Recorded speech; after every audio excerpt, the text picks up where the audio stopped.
So, welcome back to my YouTube channel. And for today's video guys is may panibago na naman tayong tutorial. So, today, ituturo ko sa inyo on how you can download YouTube music videos and convert it to MP3 using your Android device. So, ano nga ba ang app na gagamitin natin guys? Ang gagamitin nating app guys is called Videoder. Ang Videoder ay isang tool that allows you to search and download videos from YouTube, Vimeo, and other apps. So, in short, it's a video downloader. Alright, so bago ko simulan ito guys, pa-intro muna ako.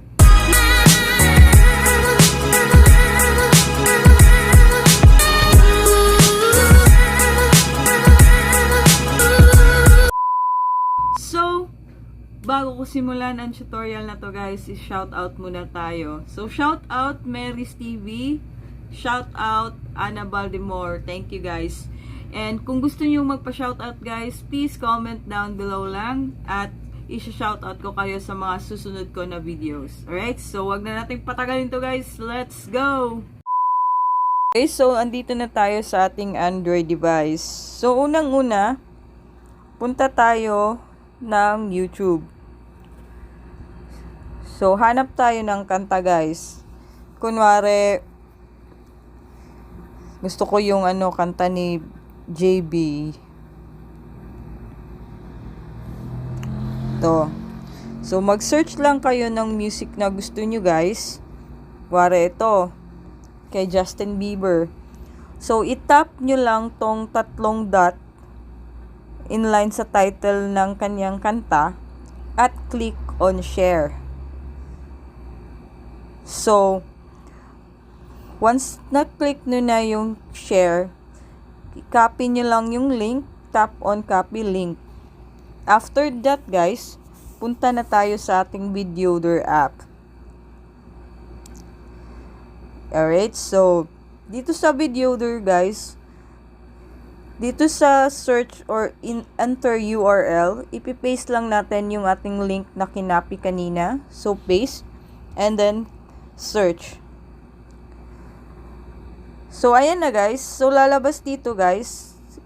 Pwede nyong i-download siya as video at MP3. At ang nagustuhan ko dito guys is pwede kayong pumili ng resolution niya o yung quality ng video niya. So, dahil MP3 lang ang ating i-download, so, select the MP3 under audio download links, MP3 256 kbps. Okay? So, kung ano man ang gusto nyo guys, pili lang kayo dyan. And then, click on start download. So, as you can see here guys, ayan, nagda-download na siya at automatically kino-convert niya ang video to MP3. So, hintayin lang na natin mag 100% yan guys.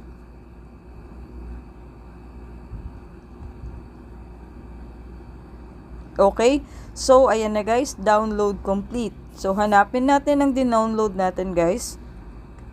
Ako makikita ko siya dito sa aking file manager. Mas mabilis kong makita yung mga audio na na-download ko dito. So, punta tayo sa audio. And yan, Videoder downloads. So, click on that. And then, ayan na guys. So, andito na ang ating na-download na video. So, select nyo lang dyan kung saan nyo ipi-play ang ating video. I mean, ang ating MP3. So, kung wala pa kayong Videoder guys, is check nyo yung previous vlog ko or tutorial ko. Ilalagay ko sa description below on how to download and install KineMaster Pro without watermark. I-follow nyo lang yung same steps na ginawa ko doon at para may download nyo ang Videoder. Alright?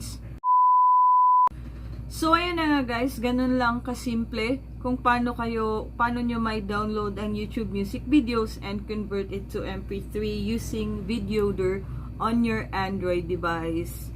At kung may natutunan man kayo sa video na to guys, please leave a comment down below. At kung may gusto man kayong ipagawa sa akin, paki-comment na lang din below. At susubukan natin gawin yan ng paraan guys. So, thank you for watching and please don't forget to like, share, comment, and subscribe. Pakihit na din yung notification bell para maging updated ka sa aking mga upcoming videos. Alright? So, keep safe everyone. God bless you all. Peace out. Peace out.